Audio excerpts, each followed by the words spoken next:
Positive business ideas with Mr. James Gwee from Academia Singapore.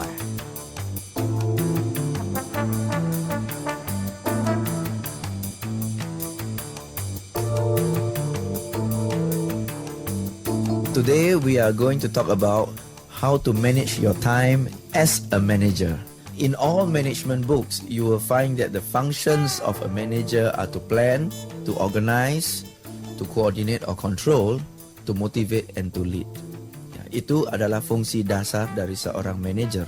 Namun sayang sekali, banyak manager dalam pekerjaan mereka sehari-hari jarang ada waktu untuk benar-benar lakukan perencanaan, benar-benar lakukan planning. You just ask yourself, Jakarta's businessman, if you are a manager, when was the last time that you actually sat down and really planned about your company, about your department, about your section, about your team? When was the last time that you really had time to sit down and plan? Ya, jarang sekali seorang manager dalam kesibukan sehari-hari ada waktu untuk benar-benar melakukan plan organisasi, benar-benar mengkontrol, benar-benar memotivate. When was the last time you really had time to sit down and motivate your staff or spend little time every day, some time every day, bit by bit to motivate your staff? Sebenarnya ini adalah fungsi pokok seorang manager. Kenapa kita jarang lakukan hal-hal seperti ini? Karena kita umumnya terlalu sibuk dengan hal-hal yang bersifat operasional dan bersifat administratif. Itu bukan pekerjaan seorang manager. Pekerjaan seorang manager adalah planning, organize, coordinate, control and motivate. Malah kalau kita terlalu sibuk dengan hal-hal operasional dan surat menyurat atau kertas mengetas, we are not really doing the function of a manager. Ada satu kata yang bilang 80% of managers' work is routine. 20% only requires creative thinking. Jadi kalau 80% dari pekerjaan kita adalah rutin, berarti 80% dari pekerjaan ini bisa didelegasikan. So Jakarta's businessman, let us offer you one tip to how to save your time. What you will do is to sit down somewhere quietly for 20 minutes and honestly, secara jujur, list all the things that you are doing every day. Dari pagi jam 8 Anda masuk kantor sampai jam 5 Anda pulang setiap hari. Coba rincikan kegiatan-kegiatan apa saja yang Anda lakukan.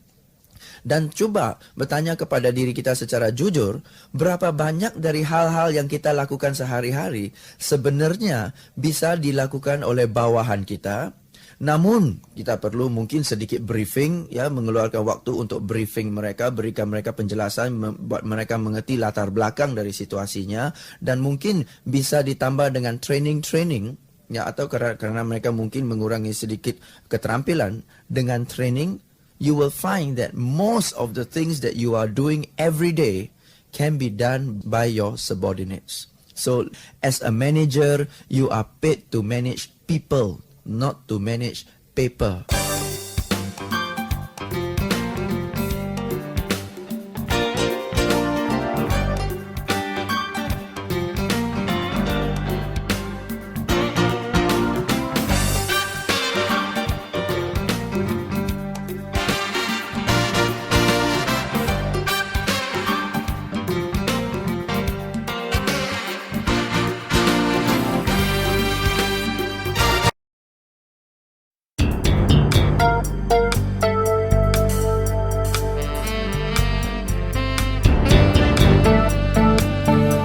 Positive business ideas with Mr. James Gwee from Academia Singapore.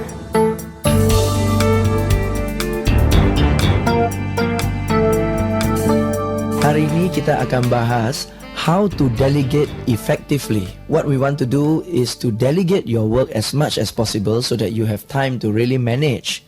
Namun, many managers face problems when delegating. They try to delegate, tetapi hasilnya tidak memuaskan. Why is that so? Many managers, when they delegate, they are too detailed. Yeah. So, one delegation tip is, tell your staff the results that you want, but don't tell them how to do it. Ya, jadi kita jelaskan kepada mereka secara rinci dan secara spesifik hasil yang kita inginkan dari mereka, namun jangan secara rinci dan spesifik menjelaskan step by step how to do it. ya, the how to do it-nya kita biarkan kepada mereka so that they think of the steps. They let them think of it, let them have their opportunity to be creative supaya mereka yang cari jalan keluar. Nah, kalau mereka yang cari jalan keluar dan kalau akhirnya mereka berhasil, kan they feel more successful, they feel more satisfied because it was they who thought of the idea. Tetapi kalau kita bilang kepada mereka, first you do this, and then you do this, and then you do this, and then you do this, walaupun kalau berhasil, the sense of achievement is not very high.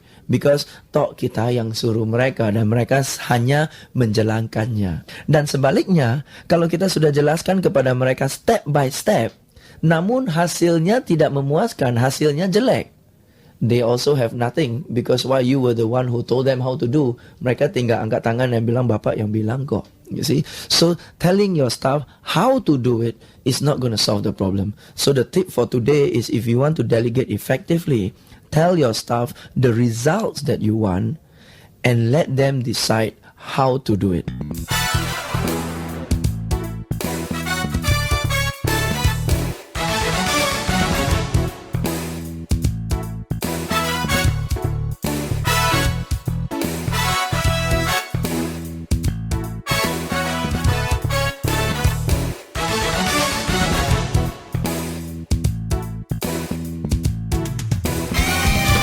Positive Business Ideas with Mr. James Gwee from Academia Singapore.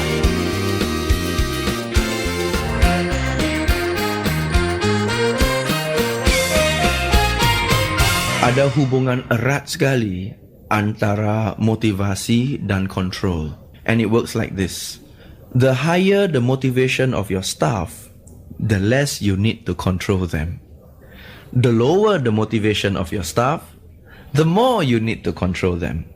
I think this makes sense to all of us. Ya, if staff kita semangat, motivasinya tinggi, kita tidak perlu terlalu banyak mengawasi mereka karena you know they will do a good job, they will be responsible and so on. If their motivation is very low, then you know that if you don't watch over them, they will not get things done.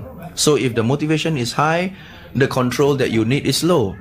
If the motivation is low, then you have to spend a lot of time controlling people. Let's talk about things the other way around also. If the control is low, the motivation will be high.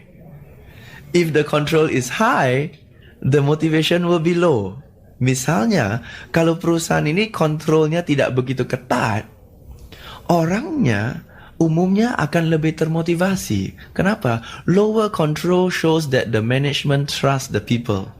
And if the management trusts the people, chances are their motivation will be high. But if the control is high, showing that the management does not trust the people, the motivation will be low. You see, so there is a very strong link between motivation and control. Now, you can spend your time one or the other. You can spend time motivating your people so that the motivation is high, therefore you need less time to control them. Or if you spend less time motivating your people, akibatnya kontrolnya harus lebih tinggi. Either way, you have to spend time. One way is you spend time motivating people.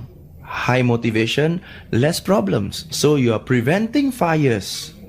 The other way is you spend time controlling people, meaning what? You are spending time fighting fires. So are you going to spend time preventing fires or are you going to spend time fighting fires? Preventing fires is fun. Fighting fires is very tiring. Either way, you have to spend time. The choice is yours.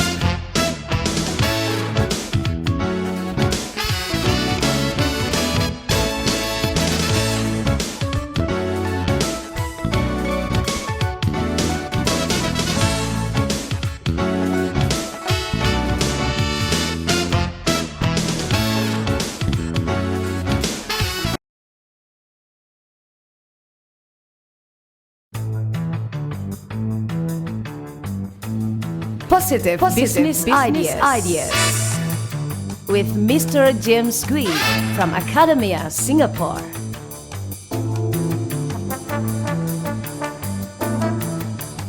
Hari ini kita akan bahas mengenai mistakes, kesalahan.